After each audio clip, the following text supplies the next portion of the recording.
Welcome, everyone. Thank you so much for joining us today with part one of our three-part series on sepsis in babies and children. My name is Sarah Hunstead. I am a paediatric nurse, mum of two, and founder of CPR Kids. And at CPR Kids, we empower parents and families with the life-saving skills of baby and child first aid. And today I'm so excited because I am joined by Dr. Irwin.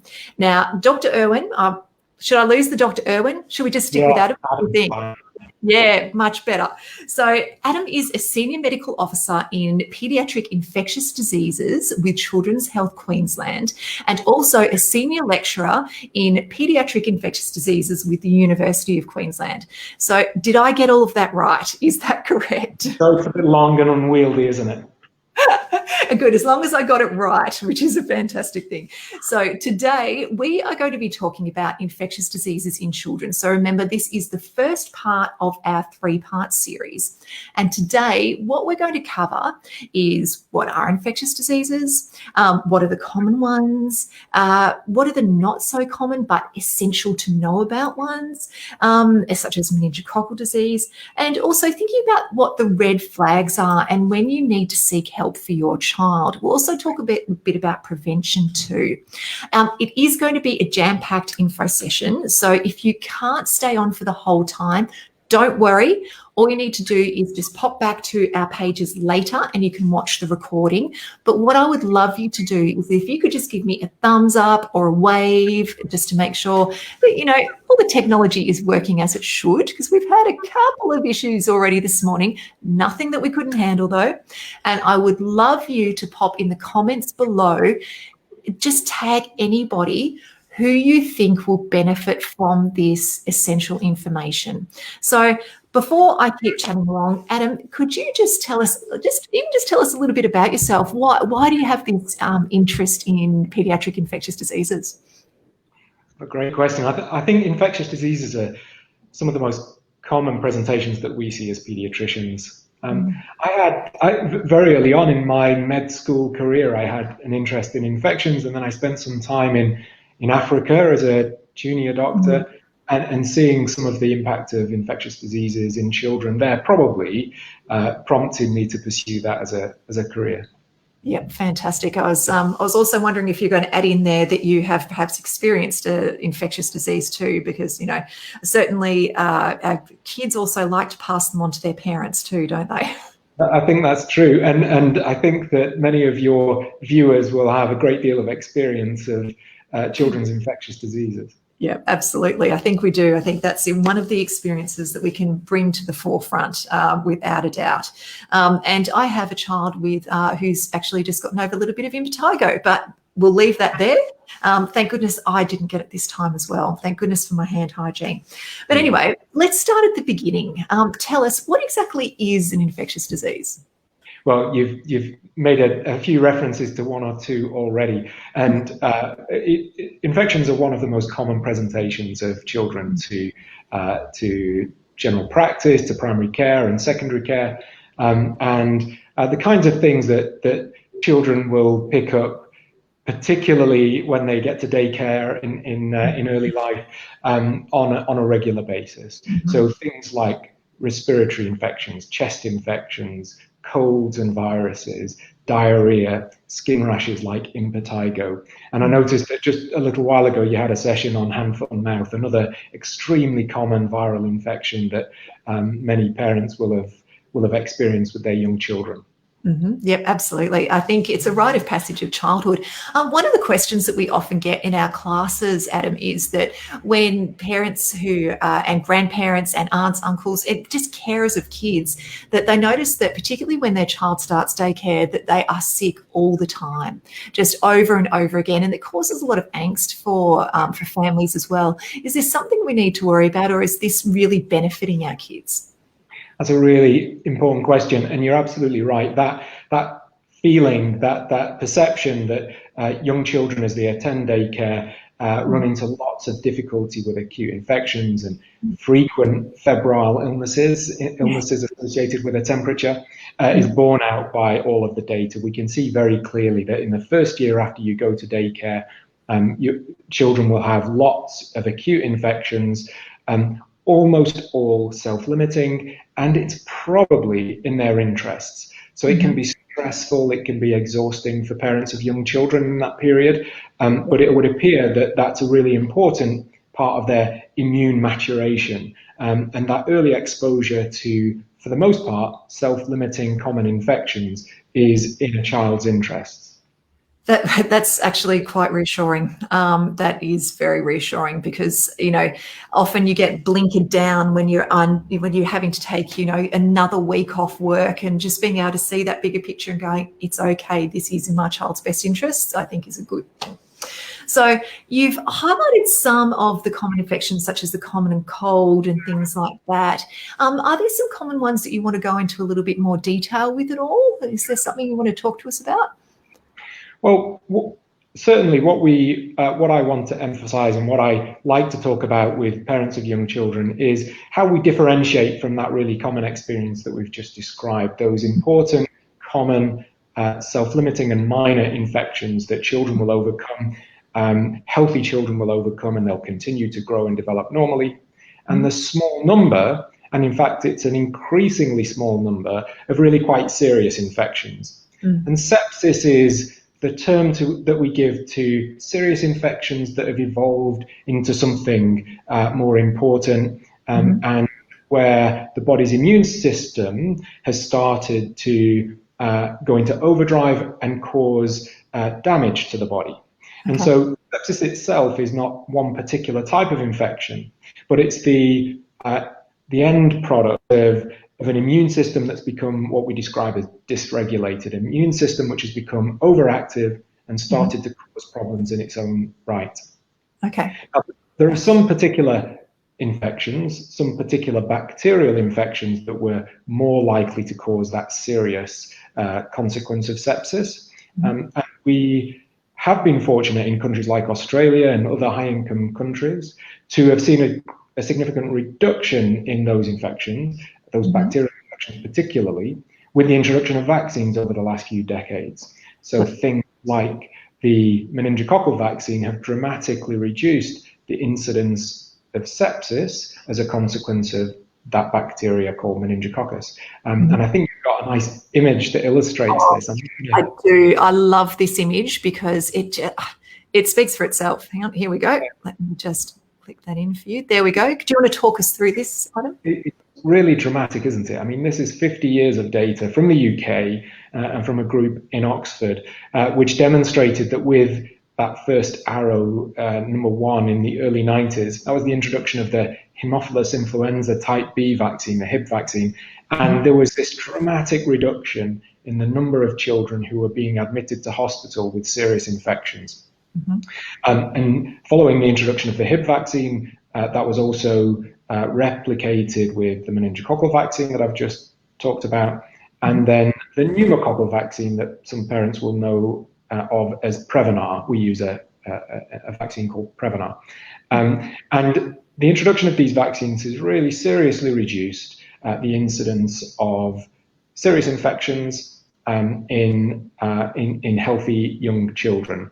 But one of the challenges of that is that those infections are fortunately less common in children when they attend primary care or the emergency department, but they've not entirely gone away. And the fact that they're now quite rare makes it very difficult to spot those serious infections in amongst all of the other fevers and coughs and colds and diarrheal illnesses. And so the challenge is trying to pick up the serious infection, trying to pick up sepsis in and amongst all of those other self-limiting and minor infections. And that's one of the reasons that we're here today and also for the next 2 Facebook Lives where we'll be going into more detail in this as well, is so that we can empower parents and families with the ability to trust their gut, to recognise some of the red flags that may indicate that their child may have sepsis. And to also, I think one of the big things that's really important is that families realise that it's about, when it comes to their child's health, when you arrive at a hospital, it's not about handing over your child into the care of someone else. It's about being a team together to care for your child, and making sure that, you know, you are being able to communicate with your medical team as a parent and going, you know what, something is not right. This is not my child. There is, you know, I'm really worried. I feel my child is very sick and I need you to listen to me. And I think that's a really important thing, that perhaps in the past it was a lot more of kind of, you know, they just do it and I'm just the parent. But now it's such more of a collaborative team, and we know that's how children's lives are saved when we work together. So what I'd love to hear from you is, you know, what are some of those red flags or concerning signs that we should be looking out for that indicate that we do need to take our child to hospital?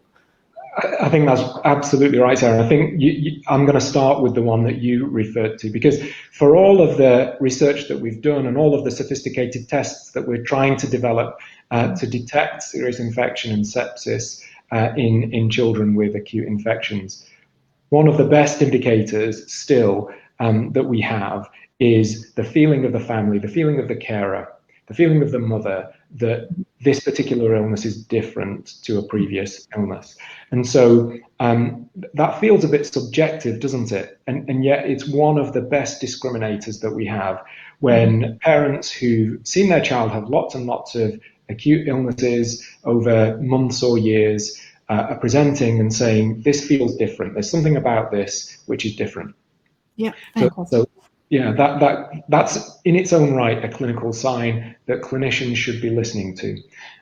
We do have sex, because you've just highlighted something incredibly important there, and I'm just curious, with the people who are watching at the moment, I would love you to post in the comments down below, do you trust your gut when it comes to your kids' health? Do you actually listen to that internal thing, or do you have those doubts? I'd love you to comment down below in there, because I'm really curious as to whether you really do trust that instinct that you have as a parent. So please comment down below. Sorry to interrupt, Adam, keep going, but I really want to know what people who are watching have got to say. Well, this will be interesting to pick up with Amanda as well. I'm definitely the warm-up act in this series. Amanda Harley is a brilliant communicator, and when she does her session, she's the only clinical nurse consultant in sepsis in Australia. She's absolutely dedicated to this problem of identifying sepsis in children, and she's been doing work into exactly how much importance we need to be placing on parental concern and some of those subjective signs that are quite difficult to measure. So I really ask you, I'd really suggest that you talk to Amanda about that. And the final talk I think you have is with one of our brilliant consumers, isn't it? So, we've had some really wonderful engagement from our family support group in the Paediatric Sepsis Project, and I think that will be a brilliant talk as well. So that's good. So Amanda Harley will be joining us next week. We're going to be doing a deep dive into sepsis, and then the week after we will have Amy, whose daughter has had sepsis, and she's going to tell us her story. I'm not going to tell you any more about that because I want you to tune in. So I think that's important. Before we go on any further, we've actually had some responses here. I'm just looking at this. It's really interesting. So we've had Joanne say that Eve as a nurse, I can find myself second guessing. I do the same. I can sometimes, my child has a headache and I think, oh my goodness, she's got some kind of awful condition, or I might actually accidentally leave it 24 hours before I take her to ED when she has a fracture because I didn't think she did. But, that's a bit of a medical thing as well. Matt says that he trusts his son to tell me, and he trusts his ability to notice anything out of the ordinary. And I think, Matt, you've highlighted something really important there with the fact that you're looking for something that's different to normal. I think that's one of the big things, is knowing what's normal for your child and then knowing that that's different. And so Lisa has also said she's an ED nurse and her gut has saved a child on a few occasions. I love that.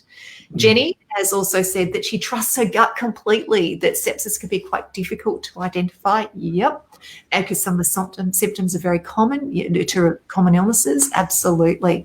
But what's interesting too is Talia has said at first she didn't, but the older her child gets, trust your instincts. And I think that's interesting too, that we're learning as parents and families and grandparents, we're learning all of that.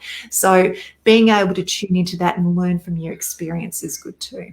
So I'm going to stop interrupting you this time, Adam. Tell us what these. I think these interruptions, these comments are fantastic because they show a really insightful, real insight of the audience into acute infections and the challenges that both families, carers, and clinicians face. It was Lisa and Joanne, I think, who were clinicians and nurses, and there is uncertainty when you're faced with many children with a clinical presentation, clinical features that look reassuring, and in amongst that, you might have one child who doesn't look dramatically different, but might have an evolving picture. And I think one of the best things that we do have, one of the most important clinical tools we use is time. And so long as you have appropriate support in an emergency department, for example, and so long as children are being regularly observed and the direction of their illness is being observed. So a child who, and this is true when children go home too, when children go home, if they're gradually getting better, we can be reassured by that. If on the other hand, at the time at which they're assessed, people feel that there's not a very real probability of a serious infection, but as time goes on, that picture seems to change. It's important to reassess. And time is a really important tool that we have. Yeah, it's okay to come back. It is okay to come back. It's okay to come back. It's okay to ask. It's okay to challenge the opinion of clinicians. In fact, I would say it's really important to do that. And clinicians should recognize uncertainty and should be responsive when parents say, I'm still not sure. And good communication, it's okay not to be sure and to receive reassurance, but clinicians should hear the concerns of families, and good communication should be able to say, I hear you, but we don't think there's anything serious going on at this time, but you must come back. And these are the things to look out for. These are the things we want to know about. And some of those features are, for example, and I think we're going to talk about those. Some of those features are things like a child who now has difficulty breathing, or things like a child who feels cool on the peripheries. Their hands and feet start to feel cool even though they've got a temperature. And if children who are normally extremely active are much less active and sleepy, these are the kinds of red flags that we want to hear about as clinicians. So when we're talking about breathing difficulties, my understanding that some of those breathing difficulties that a family may or a carer may notice would be that they start to breathe faster than usual, for example. You may find, so what I encourage you to do is, you know your child, take off their top, have a look at them, have a look at what they look like when they're well, so that you will be able to see when they become unwell how it changes. Because I think we innately know what our kids look like, but really having a look at them, take off their top, see what their tummy does, particularly if you've got a little baby as well. See what they look like. Notice how, those newborns will often tend to breathe irregularly and then fast and those things, and kind of know what's normal for your child. But of course, as we were saying with that breathing issues, looking at them, are they breathing faster than normal? Are they using their tummies up and down to try and help them breathe? You notice that they're sucking in around here or sucking in here when they're breathing too. And in little babies, are their heads going up and down? Are their nostrils going in and out? Are they making funny noises that they don't normally make when they're breathing? These are all the types of things that you're looking out for. And remember, one of those things again, and I sound like a broken record, but trust your instinct. You will know if it is different to normal, and that's important. So just to summarize the things we're looking out for there, you talked about the breathing problems. You talked about that child who's more lethargic than usual. They might be sleeping longer. They might be more difficult to rouse and so on. So you also talked about that child whose hands and feet are quite cool to touch, whereas you might feel them here and they're quite warm. Okay, they might have a fever. They may not. Okay, but they're nice and cold here. What else have I forgotten? What else? Is there anything else you need us to know? I think there are probably two other features that we know indicate serious illness. One is when particularly young children have unexplained pain. So pain in the legs, pain in the limbs that they can't really explain and that doesn't have a cause. So I think a child who has a fever and is complaining of pain in the limbs, that would alert me, and I would be wanting to look very much more closely at that child. Yes. And then the final thing to look out for is a rash is a very common thing, but rashes that don't disappear when you press on it. And certainly in the era when meningococcal disease was much more common, we used to talk about the glass test, where you would push a glass against a rash on the skin. And most rashes will disappear when you press a glass over it. But, so long as it's not a blue one, not a blue one, a clear one, please. But there are rashes that don't disappear when you push a glass over them, and that can be indicative of a serious infection. Yeah. Fortunately now, those infections are much less common. We don't immediately think of meningococcal disease anymore, but it would make us concerned. Okay. I do have a question around that, Adam.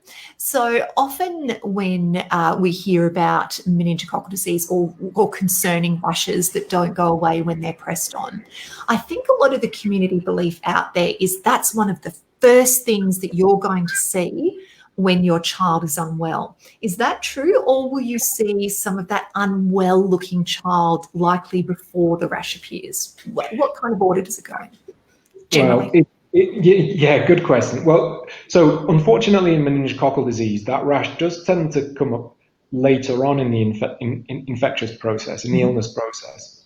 But in fact, meningococcal disease is a very rapidly evolving process. And so unfortunately, the problem with meningococcal disease is that a child who can be well one day can wake up with a high fever the next morning, and then within a few hours can be developing the rash, which is a harbinger of more serious illness. Yes. So meningococcal disease is not a great example. Generally speaking, if I see very well children with a rash that isn't disappearing, I'm reassured by that. It's always important that we're putting all of the clinical signs together. So a well-appearing child who might have an unexplained rash, or a well-appearing child who might have a complaint of pain, probably doesn't have sepsis. An unwell-appearing child, a child who a carer is saying this just isn't quite right, but who doesn't have any of those features that we've just described, I'm still concerned about. And so it's the overall context of the illness that these clinical signs need to be placed into. Absolutely. And what that means is you need to look at your child as a whole. When your child's unwell, don't just focus on a number on the thermometer.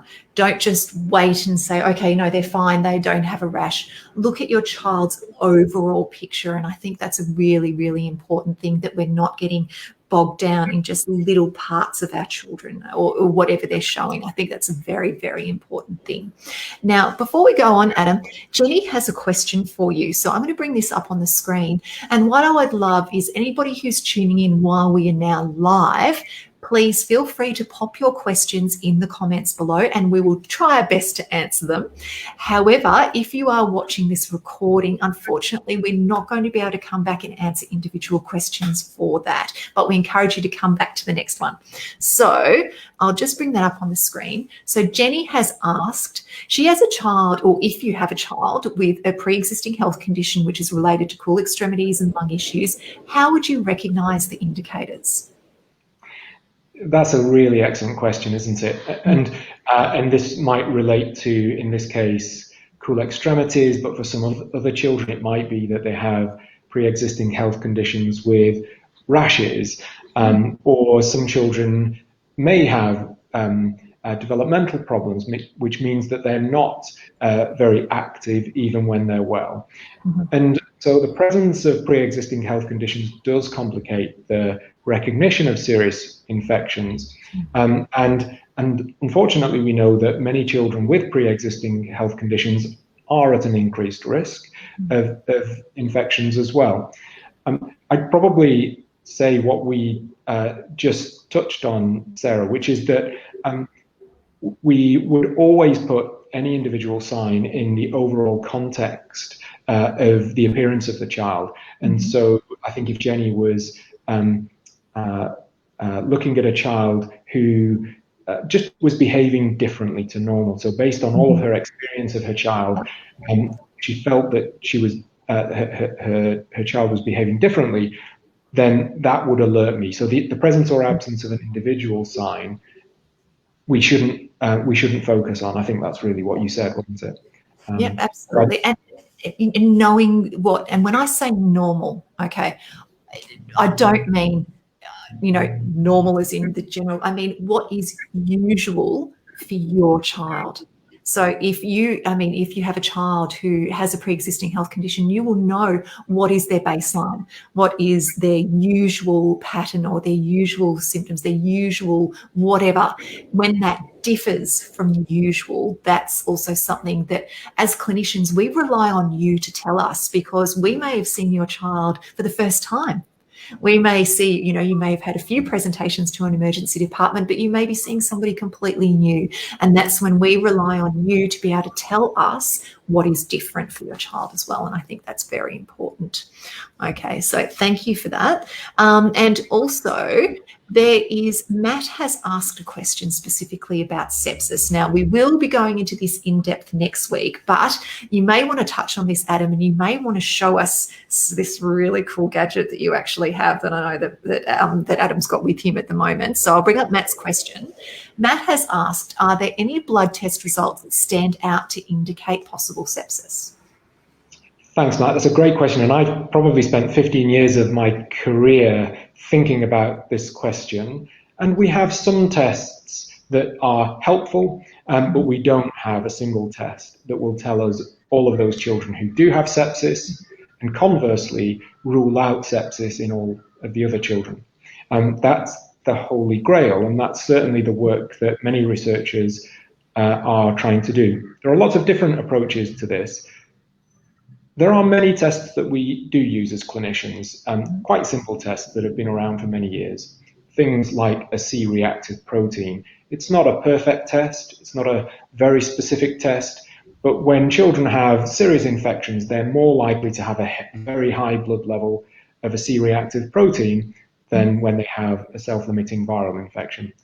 Unfortunately, we can't say that all those children who have serious infections and sepsis have that abnormality, and those that don't have the abnormality.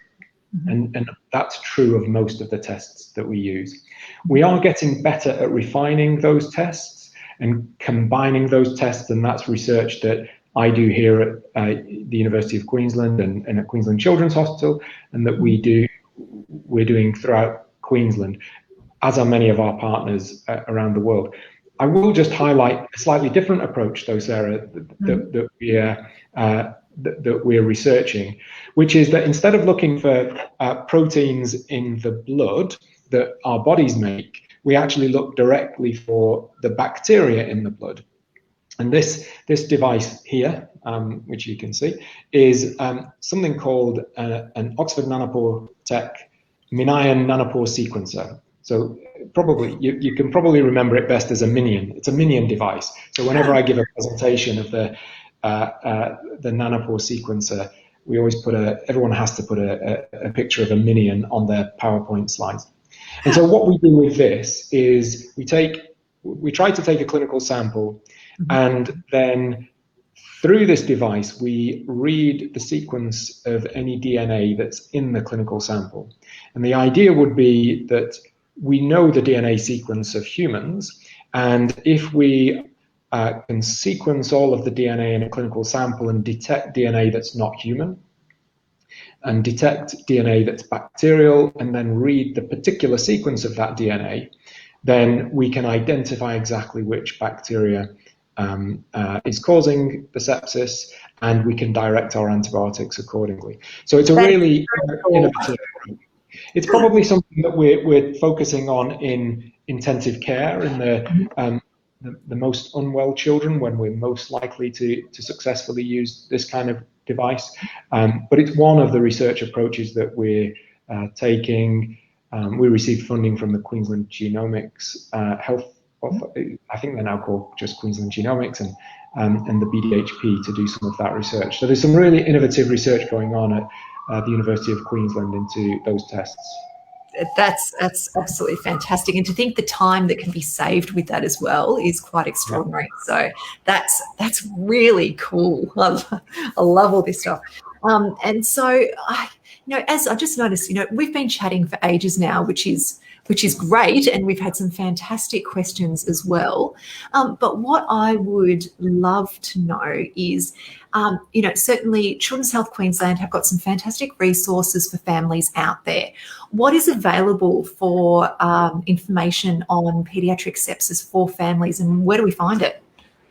Well, we've not really talked about the Queensland Paediatric Sepsis project specifically, which is a really significant piece of work that's been going on now for, the last 2 or 3 years within Queensland Health, where we're trying to improve and standardise the approach to sepsis in hospitals and primary care across the state. Yeah. And part of that paediatric sepsis project has, part of the output of that has been to develop a new website. So at Children's Health Queensland, we're now hosting the paediatric sepsis website. And that includes information both for clinicians and doctors, and also for families. So some of these things that we've been talking about important clinical features to look out for, are featured in more detail on the website. Fantastic. So I'll put a link to that down below in the comments so that everybody can access that. Please make sure you do share the link around as well with all your family and friends, because remember, knowledge is empowerment. Knowing all of these signs and symptoms to look out for, being aware of this, is how that we can be actively, being confident with our child's health. And that's a really important thing. But before we go, Adam, I have one more thing. What I would love you to do is just tell us your top 3 tips when it comes to prevention measures with infectious diseases in our kids. What are the top 3 things that you want to tell families out there? On the spot. No, that's okay. I was trying to work out if I'm allowed to be as simple as this. So the most important intervention that has reduced serious infections and sepsis in children in Australia, in Europe, in the US, is immunization. So top 3, if you really want to know, what's the thing that can prevent sepsis? Vaccination, vaccination, vaccination. It's been a really profound change, even in the time that I've been working as a clinician. As a trainee, when I first started in pediatrics, the thing that I and my colleagues most feared was sending home the child with a fever, who subsequently came back to ED with meningococcal disease and sepsis. And fortunately, with the introduction of the meningococcal vaccine, we very rarely see that now. And so if you really want to protect your children from invasive bacterial infections and sepsis, then immunize. Thank you. Adam, you have been an absolute wealth of knowledge today. It has been an absolute delight talking with you today. And one day I would love you to come back and share some more of your stories and knowledge with us again, because I know that everybody out there who's watching this, I'm sure, has gained a significant amount of knowledge from listening to you today.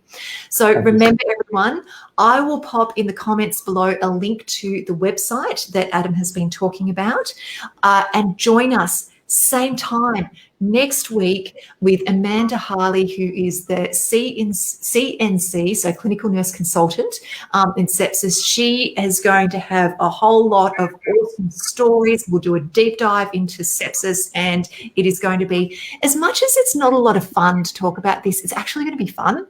So I know that sounds like, how can talking about sepsis be fun? It will be. It has been. And thank you so much for joining us today. And don't forget to share this with everybody who you think will benefit from this knowledge. Thank you so much, Adam. See you later, everyone.